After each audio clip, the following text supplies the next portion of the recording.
go further, because I want to talk about the going mobile, you know, connecting to the service, the broadband, the national broadband network, if it's possible, and particularly when you're off grid in more remote areas. Hence, a lot of it going to look into Starlink. As you're aware, I've been looking into going for Starlink. A lot of you will be surprised that I'm still kind of on 50-50 whether to go. Actually, it's probably more inclined on not going to invest in Starlink. Particularly now when I see it appears the majority of the problem I was having is with the firmware on this particular device here. So the way this thing runs today is going to be it's going to go towards making my decision in a big way. So now I'm not getting any indication of a bad connection whatsoever. So it appears that they may have rectified the issues, which I thought was solely NBN at home here, which appears it might be a firmware that was a bit buggy. So we seem to be alright now. No worries, dreaded Seth. Catch you later. Sounds and looks good now, Phil. Oh, awesome. Oh, wow, that's good. Alright, some of you might notice, hopefully Buck will come on shortly. I'm keen to... I know Buck did a live feed yesterday, and I want to explain. I might have come across, I know there's a few comments there, you know, oh, you know, all the do-gooders are coming out, you know, talking about this and all, blah, this and that, and I have no doubt they're referring to me, because I asked a few times if Buck could run a speed test while he was live on air, because in theory the speed that he's getting, you should be able to do many multitasks at that sort of speed, but I was really keen to see what the speed is at that time when he was getting cutouts, because I've been looking into it quite a lot in regards to Starlink, and I to be honest, I didn't know a lot about it at first, how it worked. I couldn't figure out how it worked because I was looking at the satellites, and there's just a heap of satellites around. It's just constantly moving. So what does this thing do? It's motorized, obviously.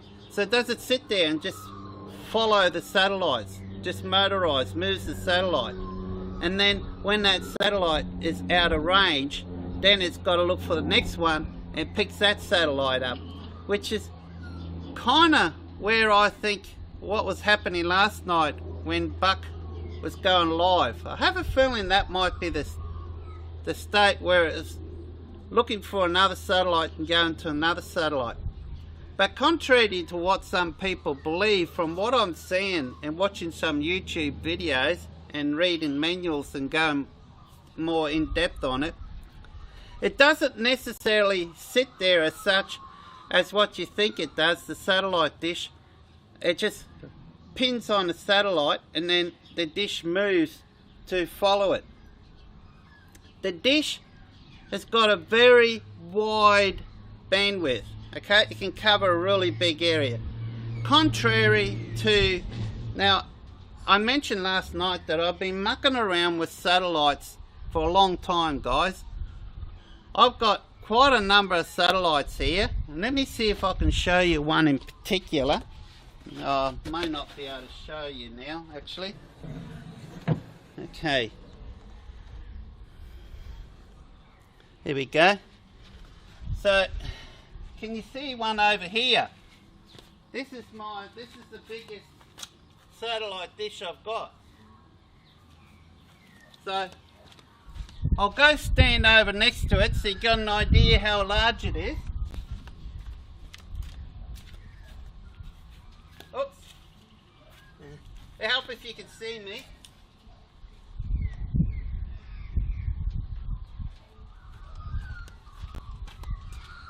Okay, that's the largest satellite dish I've got.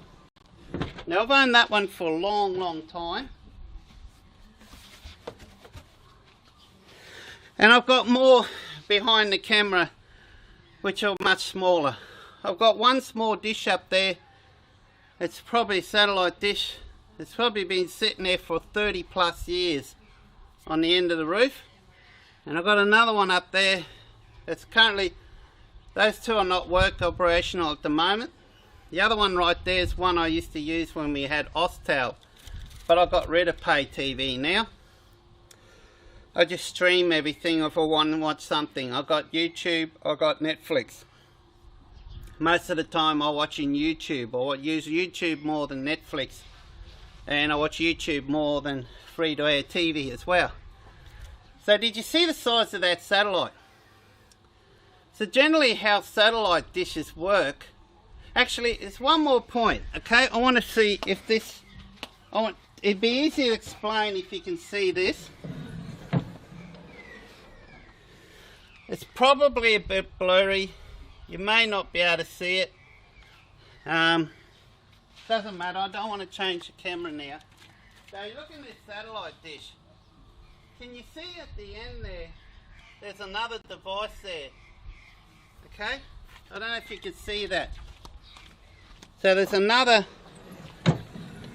look, there's 4 bars that goes,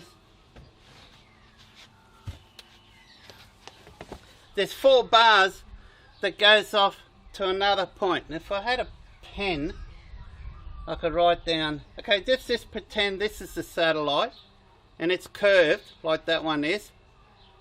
Well, it's got a bar comes out here, one there, another one here, another one there, out to a little electronic device in the middle. So how that works is the signal is beamed, radiates from here, boom, right into this thing here, basically. And then all that info it's picking up on the sat, it's beamed right into this device, and then that connects to your satellite receiver box. I won't go too technical into it, guys, otherwise we'll be here for hours. So the only way it works is it has to point directly right at smack bang at the satellite. Currently that satellite is connected, that satellite dish is connected to a satellite which is, I think it's about 32,000 kilometers away. Okay, hence why it's so large. And that's pretty much the minimum size you can get away with picking up that particular satellite. Now if you're wondering what that satellite is, that's a satellite dish that beams the free-to-air Italian channels over the Asia Pacific area. So it basically picks up something like 100 channels plus TV channels.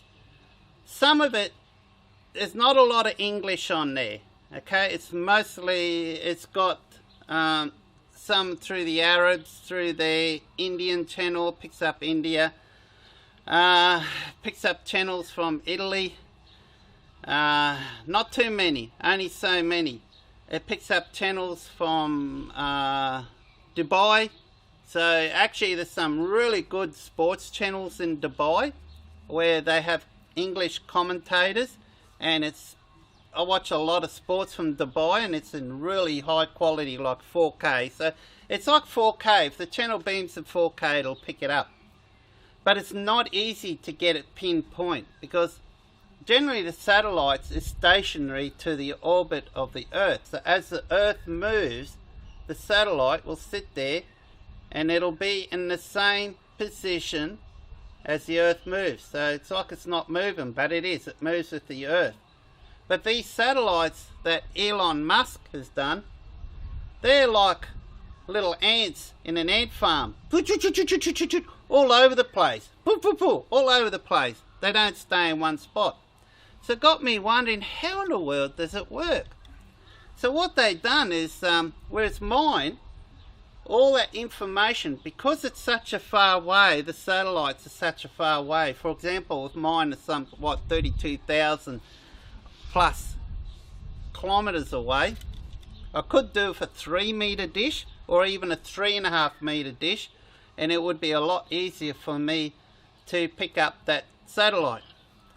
But there's also, that's not the only satellite I can connect to. There are a lot of satellites, free satellites I can connect to that picks up specific channels.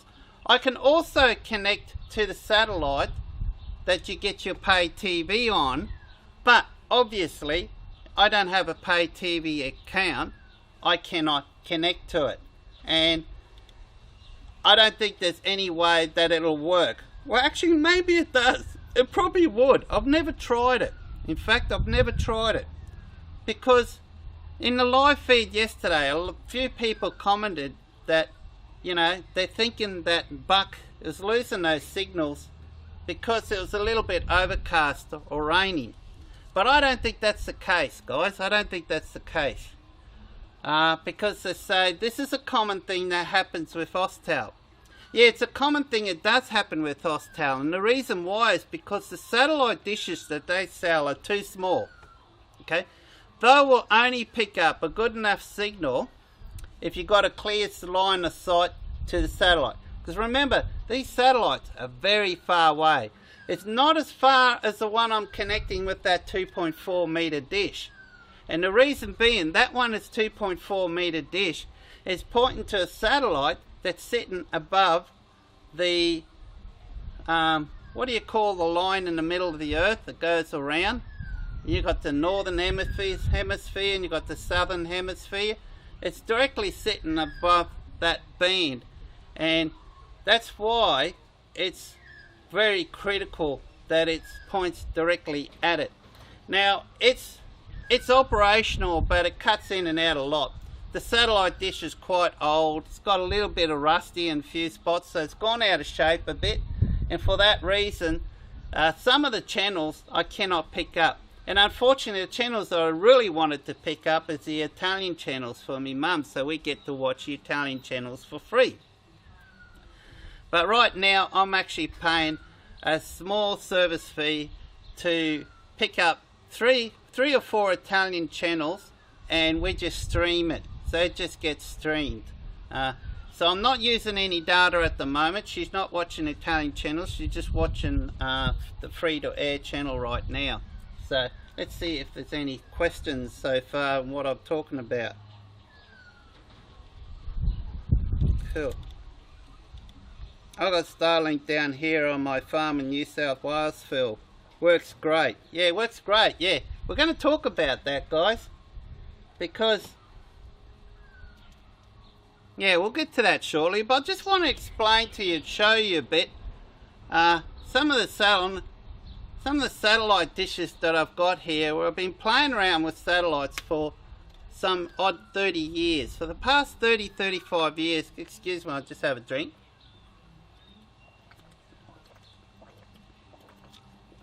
So that huge satellite dish behind me, it's 2.4 meters wide. I used to have that on a motorized mechanism, okay, and it used to track from west to east. It used to track because there's a band, there's a line where all the satellites follow this perfect line, right? There could be as many as 10 satellites up there, including the pay TV ones. There's a band line where they follow this perfect track on the earth. Now, it's not the satellites, they don't move along that track to the earth. It's that they are located. There's about 10 or so satellites that are located. If you draw a perfect line from, it's just a little bit kind of northwest, a little bit just above the western line, and it goes to the southern line. If you draw a perfect line, well then each one of those satellites will be all perfectly lined up on this line. Now, if it's not easy, if you've got the correct electronic gear, etc., you can line it up so that when the actuating arm, it's like a hydraulic, it works on a 12-volt battery, and it connects to a specific satellite box that you get. Okay, it's a satellite box, and it follows this line, and then say if I want to go to a satellite that's way out in the east, for example, there's one that's way out the east, not far above the horizon, well, it's a little bit above the horizon, that picks up a lot of free-to-air channels, like Australian channels. So I change a channel to, if I change to that channel, well then this will automatically actuate, the motor will just turn, and it'll turn that satellite, it'll follow those lines of satellite, and it turn that satellite and stops right at that satellite, and then the channel will come up. So it'll take like 30 or 40 seconds to change the channel. You gotta wait in between. It depends how far apart the satellites are. There are some directly above that are, you know, a lot quicker. The dish doesn't move as much. It will move that much instead. So, and of course, the satellites that's directly above me are a lot closer than the ones that are out on the horizon. They are very far away. So it's very critical. I used to line up, first I'd line up from one side, I'll find the furthest satellite that's lowest in the horizon that I've got a clear line of sight to, and I will adjust to that, and then I move the actuating arm over, and hopefully it'll line up with the one furthest out on the other side. And it's many days and many hours of just configuring. There's things like the azimuth and so on, whatever they pronounce it, that you got to adjust. There's a lot of adjustments on the electronic arm that moves that dish forward and back, and there's a lot of adjustments on the satellite as well that you got to get perfect. I had it perfect, and it was like that for years. Now that, unfortunately, I don't know if I've still got that thing. I wish I still had it, because I reckon it would be perfect to incorporate with solar panels on your house. You know, like if you've only got like a 3 kilowatt solar panel, and as you're aware, they work their optimum during the middle of the day. Early morning, late afternoon, you don't get as much power from them, because the satellite, because the solar panels is on an angle to the sun. So when it's on an angle to the sun like that, it doesn't generate much energy. It's got to be directly pointing at the sun. I could have set that up in such a way with this actuator, and all I had to do is just press the button of the morning or at afternoon. I probably could have got it set up to automatically have done it. So in the morning, and then it'll follow the sun as it goes across.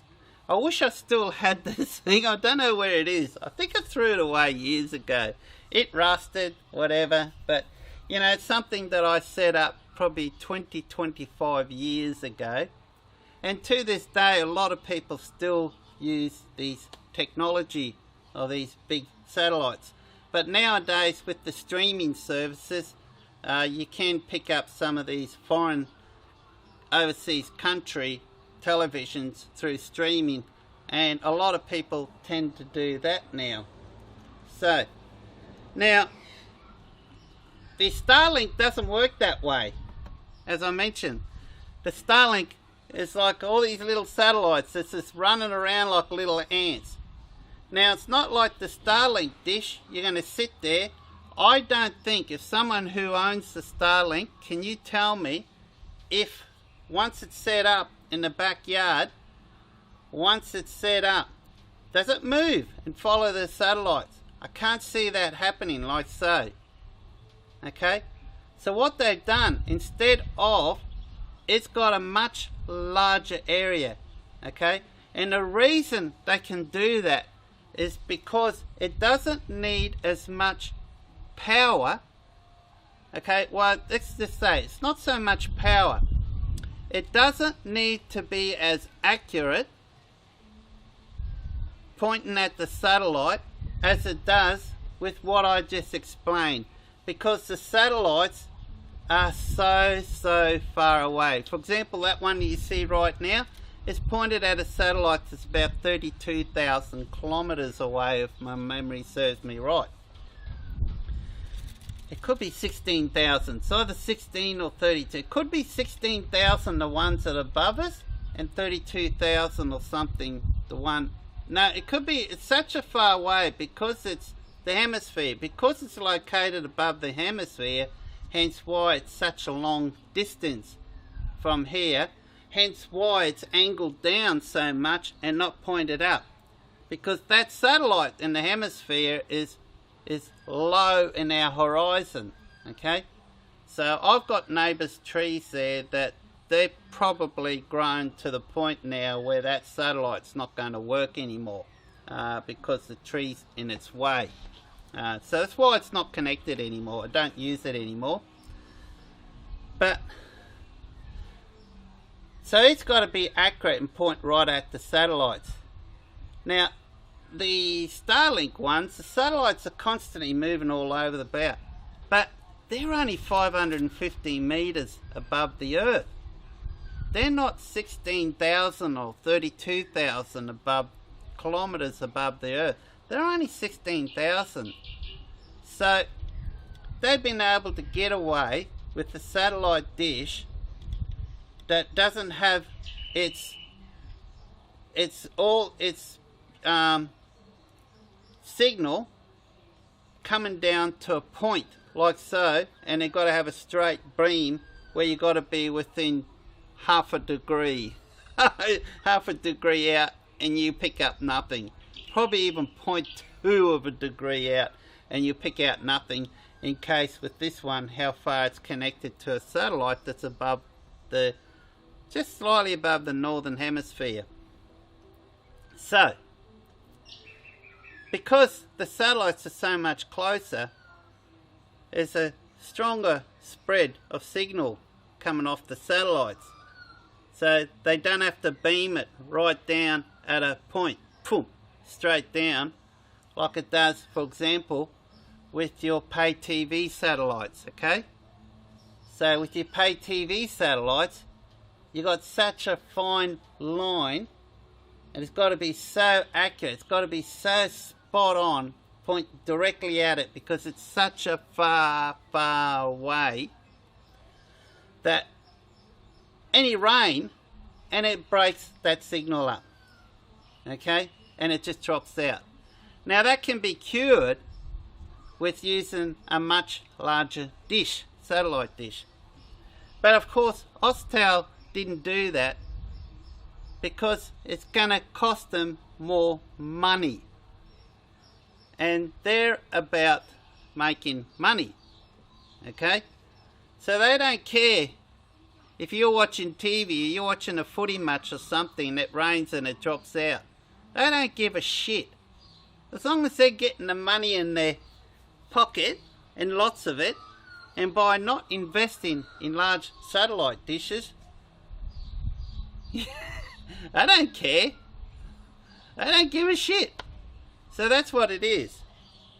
So, and unfortunately, I don't think they got it such a way where I don't think you can use your own satellite dish to connect to pay TV. Believe me, if it's possible, I would. But they set it up in such a way that it only works with their antennas. So obviously, years and years ago, I got rid of pay TV. I had it when it used to be cheap. Before I get rid of it, they were starting to charge in excess of $100 a month, and that was just far too expensive.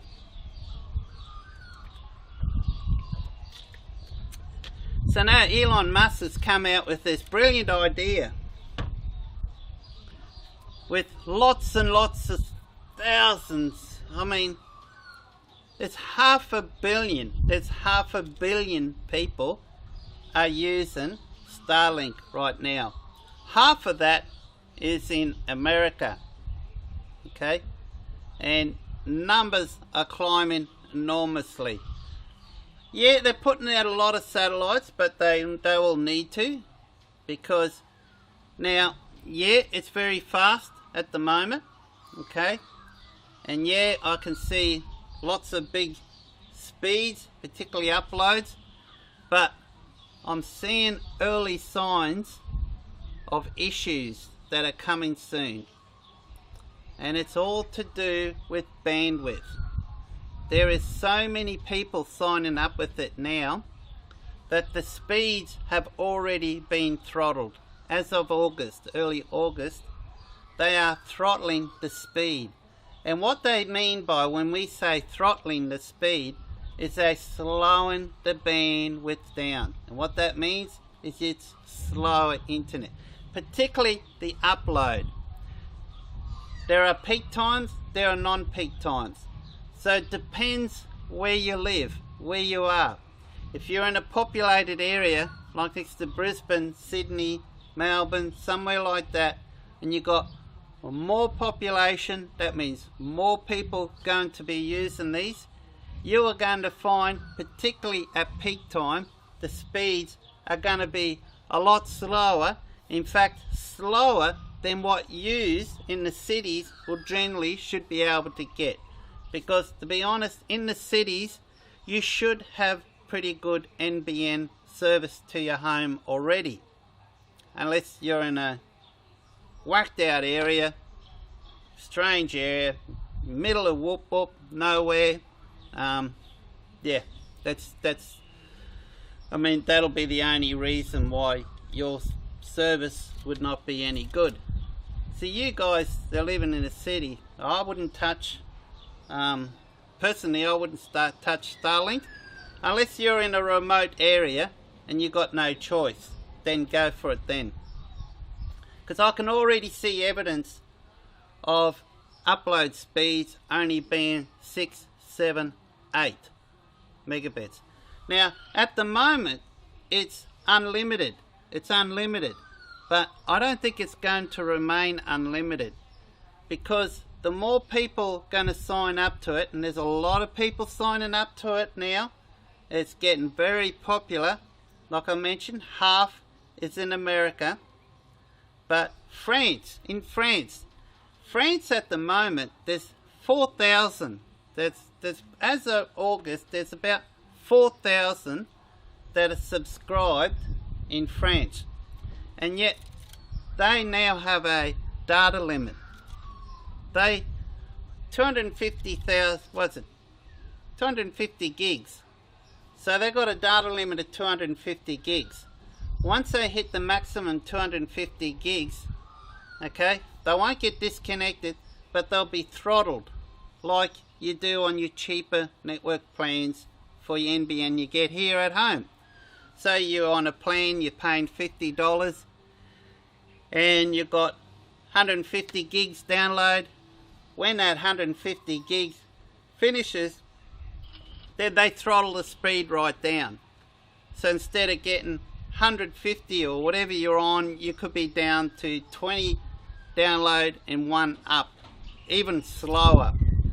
For example, they are starting to introduce the same with Starlink, and they're using France as a guinea pig to see how it's taken, how people are taking it, from what I'm reading about it.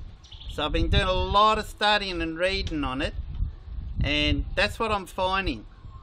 So eventually there's going to be more bottleneck, it's going to get slower, and eventually there's going to be a limit to how much you can download. And eventually, if you want more than, I mean, to be honest guys, at this stage 250 gig, mate, even I don't go through 250 gig. 250 gig is a lot. That's a lot. I don't go through 250 gigs a month. Most years it's not going to affect at all. But then in the future, that's probably going to get more lower and lower and lower. And then if you want to remain, if you go above, look, there's a lot of users that do go above 250 gigs. There's a lot of power users out there that all they do is just download, download, download, download. Be movies, it'll be Pirate Bays, all that stuff. Just download, download, download, download, download. Thousands of gigs per month. just download, download, download, down. There's a small percentage of those people around, and they're spoiling it for you guys out there. They're spoiling it because they're using up a lot of the bandwidth. Well, that's where they're going to, why they're going to start to introduce these limits. And then if you want more speed after you've downloaded more than 250 gigs, then you got to pay more money. And then you got to pay more money above that, and you got to pay more money. And that'll be once a month. So it's not going to continue all fairy tale like it is the way it is now forever. Unless Elon Musk can keep going and putting out thousands and thousands and thousands and thousands of satellite out there. I mean, there's already a heap of satellites up there now. And to be honest, compared to what the population of the world in Australia is, there's really not that many people on the Starlink service as yet. So, yeah, I'm not convinced it is for me. I'd love to try it out. It'll be awesome to muck around with. There's so many videos I could do on it and so on.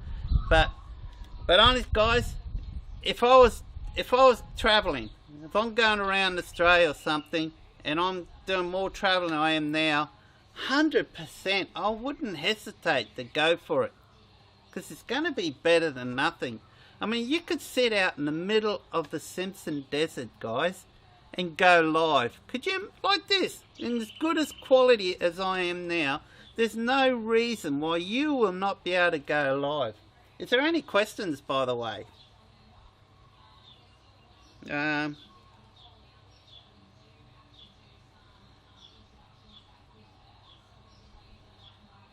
Phone line is awful. Hey, Rob. No, these guys are pulling your legs, guys. Stephen hasn't bought one. He's like me. He's a bit... I spoke to him on the phone after. He's just joking with you. Stephen has not bought one, and I don't think he will. He's not going to buy one. That's it. Ty, Fenwick, you're spot on. Yep, it does. It does move when you first set it up. And have you noticed when you first set it up, it's kind of, depending where you are, with you down in New South Wales, it may not point to south as much as what the ones are set up here. The ones that are set up here are pointing more of a southerly area, because most of the sats are down sat. Because up north there's not as many. Although from early next year, the whole of Australia is going to be covered. The whole of Australia.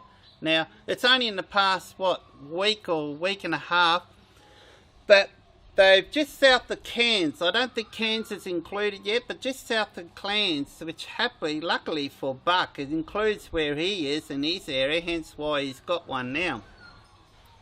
So Buck is Mr. Buckaroony. If you don't know, you're watching this. Follow his channel if you haven't.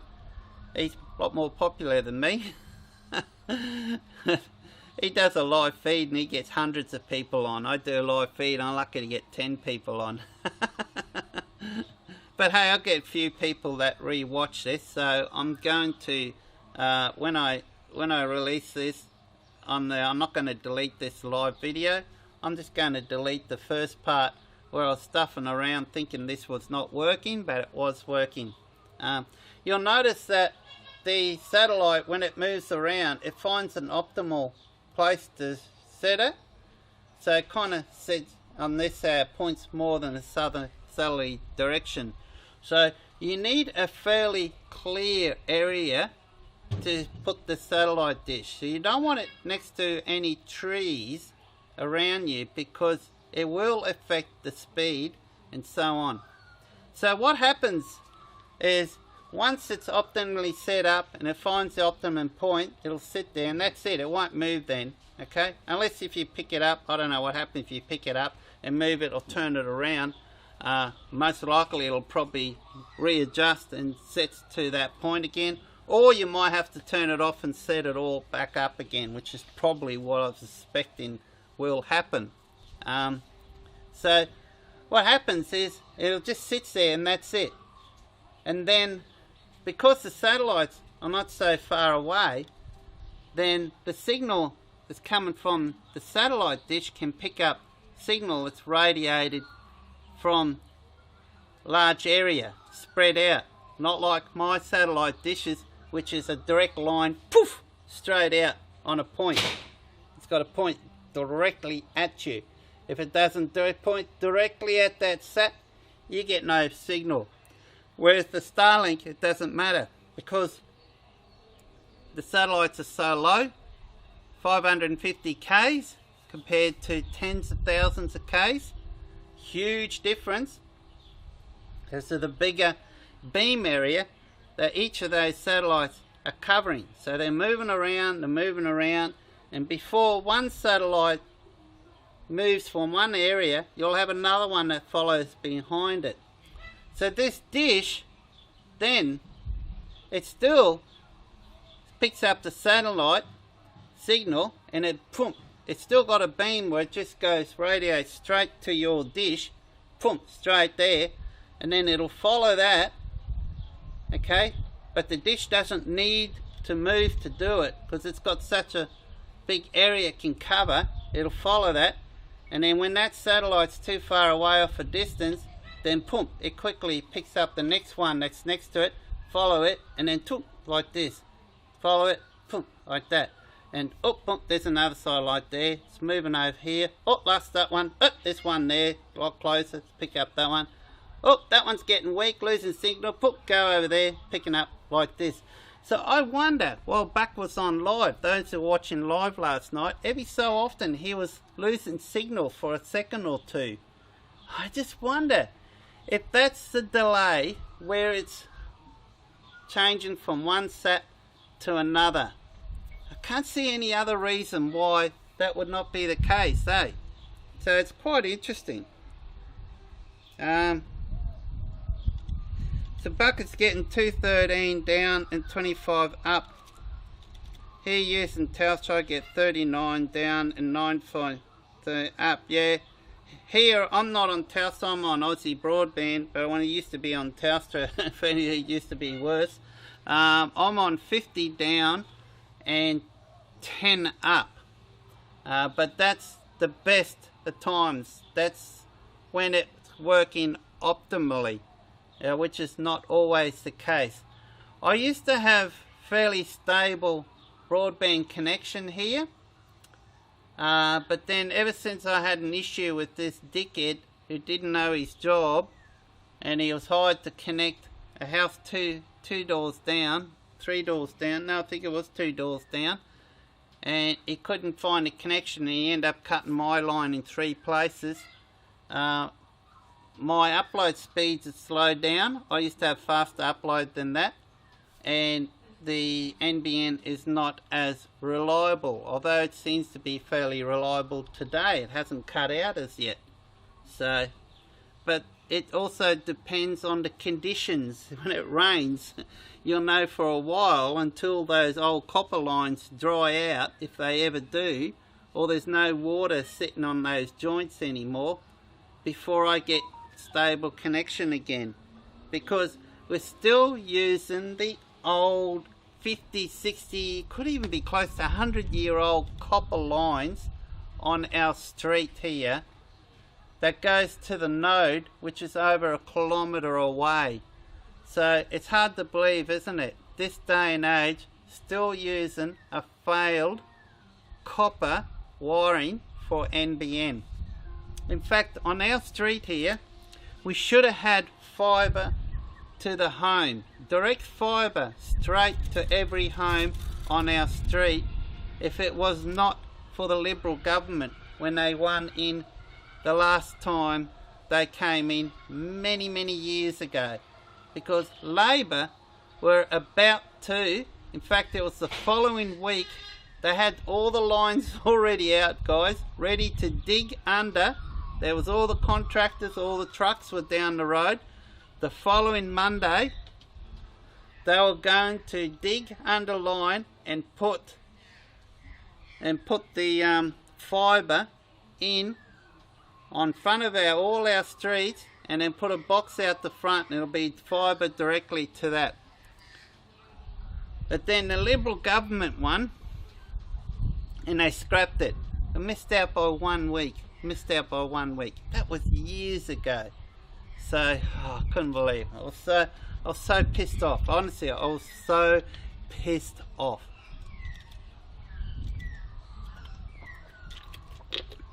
So we've just been fighting, all of us here, to try to get these lines fixed. And the NBN took over. They won't spend any money. They don't want to spend any money on fixing it. Or whenever they send someone out here, they told me straight. The expert technicians, when I've spoken to them, when they come here to fix it, they told us, don't fix it properly, just fix it enough to work. I don't care whatever the speed is, as long as it's working, just do that. He said they could fix it properly, but they won't do it. They won't spend a little bit extra. It's not a much. They won't spend a little bit extra and getting all these little points with these nodes where all they're connecting to from each house, all these lines. You should see the shambles. It's unbelievable. It's the disgrace. It's terrible. So, yep.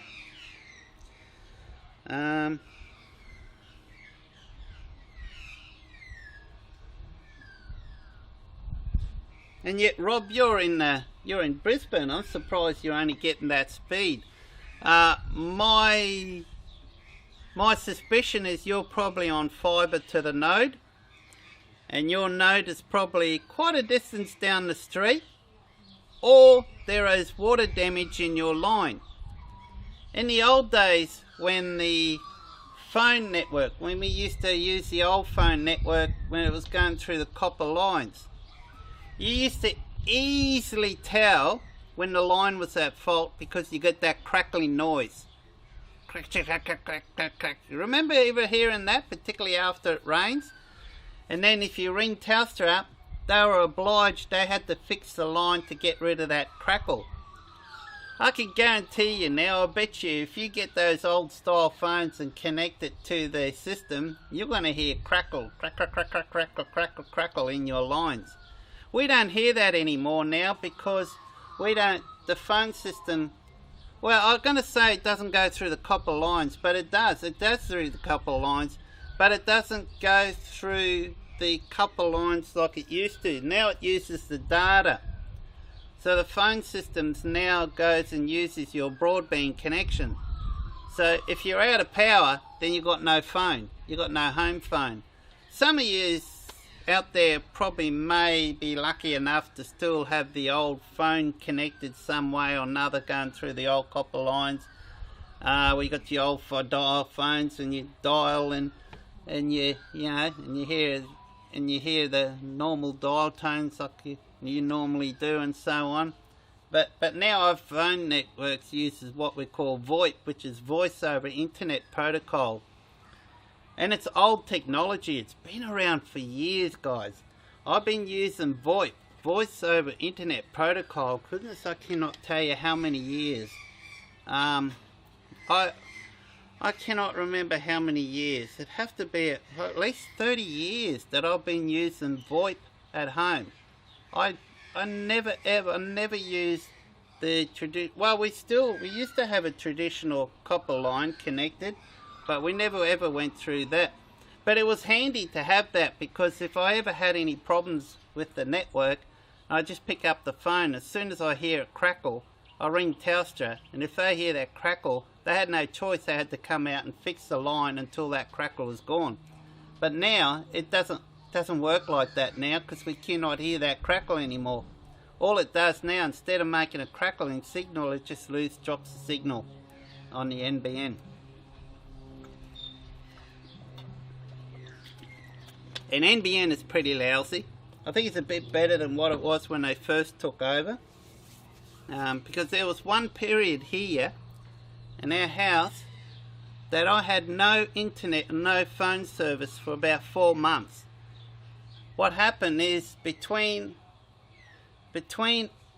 our home point, our home connection, and the connection is just down next door in front, there's a section about 10 meters. a rat climbed in there through the pipes and chewed the line right through, the copper line. So Telstra came and they knew it straight away. And the guy said, well, I'm sorry, we can't fix it because we are not allowed to touch the lines anymore. It's all NBN.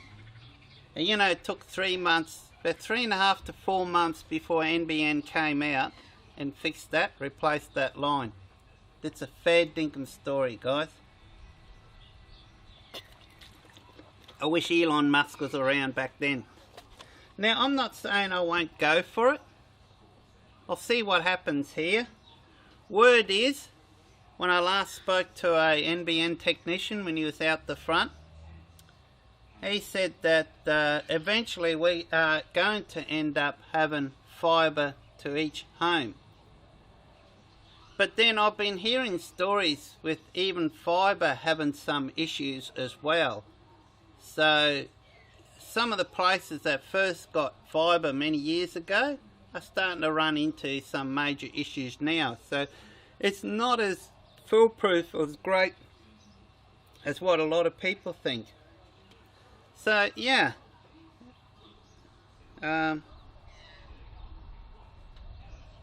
yeah, in your situation, Rob, it'll be the phone line between the street and the house. Oh damn, I've lost the live chat. Hang on.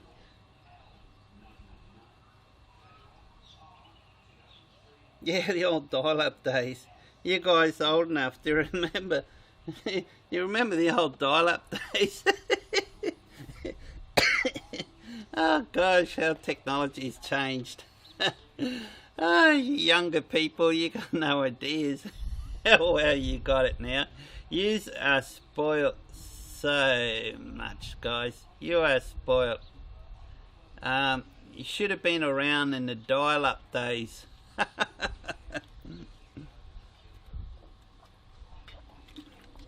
How technology's changed so much, eh? For the better. Geez, I wish the technology was around like this when I was young. Still going to school, and there was still Google around. There was Google. Mate, we only had books to go to. We had no internet when I was at school. You couldn't try to find answers to the internet. You had to rely on your memory, try to remember your memory on what teachers taught you something 6 months ago. Because there's no books in it on it. You just had to read books. Luckily for me, I actually enjoy reading books. I do like reading, but a lot of people don't like reading. But I do like a lot. All my spare time is I read. I read all the time. Here's a magpie admiring my first satellite dish that I ever owned. I got that satellite dish not long after I moved here. And I moved in this house about 39 years ago. So that satellite dish up there now that Magpie is admiring, I can't believe it's just standing there, just sitting there staring at it. It's so funny. That would have been sitting there for probably 37 years, because I think it was about 2 years after I got, so 37 years sitting there. And that was the early days of satellite internet, the early days. So it was really bad. It was shocking, guys. The delay was enormous. If I'd sit there and click on a web page, okay, click on a web page, and then I'd have to wait about 20 seconds before that web stage starts to open, because it took that long for the signal to go from the satellite, from the dish to the satellite, and come back. So you would sit there, you click, bang, nothing had happened, just sit there diddling around your thumb, 20-30 seconds. Can you imagine that, just sitting there like this, just waiting, blank screen, just white, little round thing, waiting. Oh, here it is. It's opening now. Oh, cool. Excellent. Click on this, read that, click on a photo, boom. Wait, sit there, another 30 seconds. Wait, quite often you just walk away. Click on a page, you walk away and you come back later. It was better than dial-up though, mind you, still. But not by much, eh? So that was the early days when I started using that. And it was sexy too. I can remember how expensive it was. But that was the first satellite. That satellite internet that was provided. So I still got that thing. Still looks like the day it was brand new. I never used it. So it probably hasn't been used for 30 plus years. So any questions?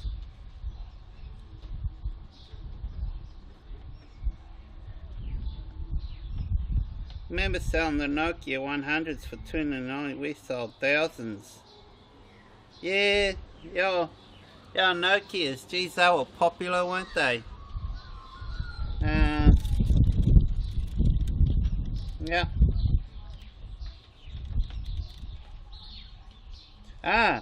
First mobile was a Motorola brick with a massive antenna with extended battery, analog too. Yeah, my first mobile phone was a huge phone. It was a car phone kit. It used to go in the car. I used to have an antenna that was about 1.5 meters high on the bull bar, and there was this big base station that sat. I had a Range Rover, at 1977 Range Rover at the time, so it sat in between. There was just barely enough room in between the two front seats to sit there. And it had a big, like a normal phone, like you pick it up and it had a cord and it had the dial tones on it where you ring up. So you used to sit there and inside the car, sitting there like this and doing drink, hello, yeah. And also remember, if you owned a mobile phone, you'd never admit to it because it was a bad thing to own a phone.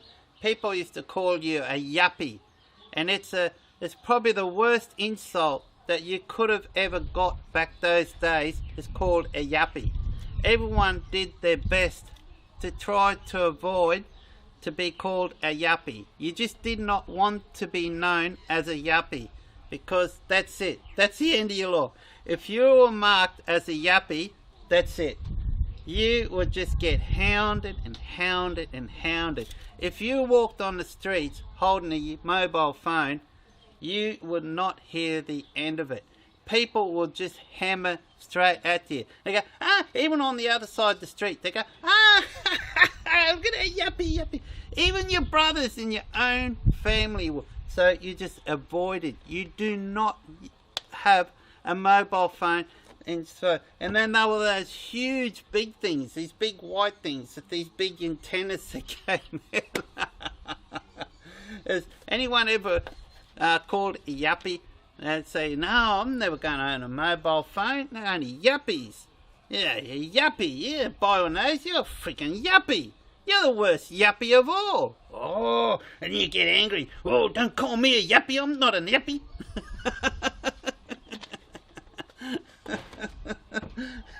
Rob, you're old enough to probably remember that.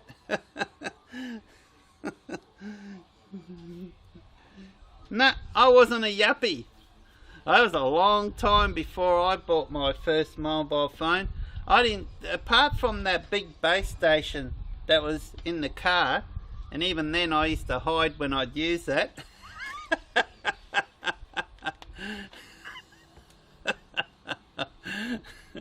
I remember if I was uptown, I had to make a phone call. I look for a quiet street somewhere, pull over and make sure no one's looking and make a call. Honestly, it was that bad. You had to hide it that much. It was a long time before I bought a mobile phone. It wasn't until I think they came out with those Nokias, which were a lot smaller, and that's when I got my own phone. And now, if I remember right, they were just a flip phone, and there was the screen was very basic. There was about 2 or 3 lines. It was black and white, and you could barely read it. You couldn't hardly read the screen. It was just 2 colours of black and white. Actually, it wasn't even black and white. It was just grey or grey. So just a slightly darker colour, the grey. And luckily, you know, back then I had good eyesight. I don't know how I imagine the older people with bad eyesight would have ever managed to read. And it'll just come up, like you dial in a number, it'll just come up, beep, beep, beep, beep, beep, and it'll show the number you're dialing, then you hit send or whatever.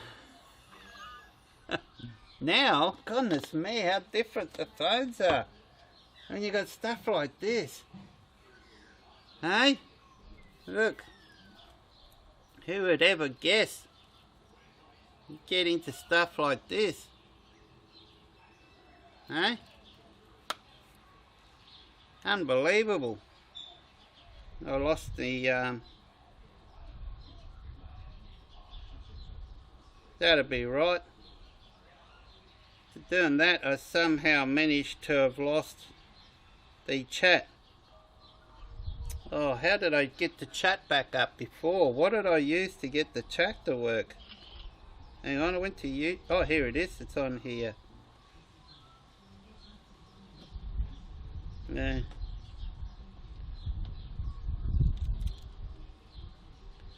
I couldn't afford one back in those days. Yeah. Yeah, Motorola 7600, I think. Yeah.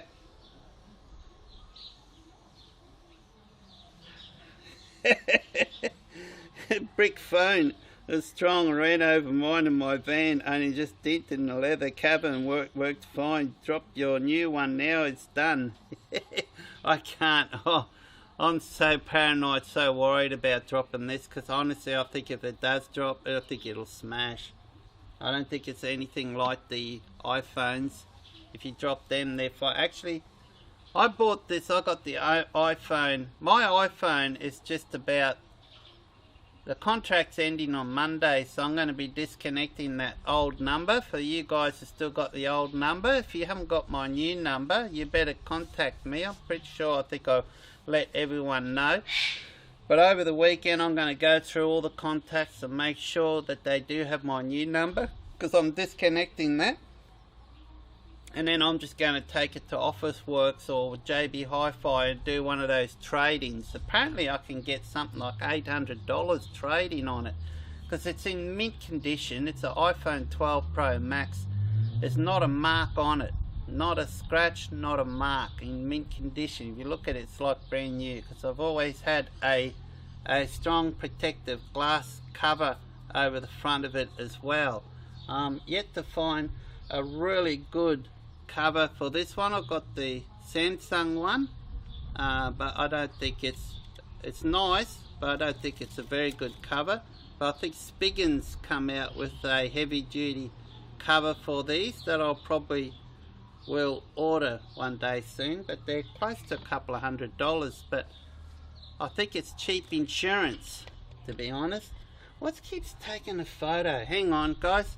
I've left the security cameras on in my car. Yes, guys, kid you not. There are security cameras hidden in this.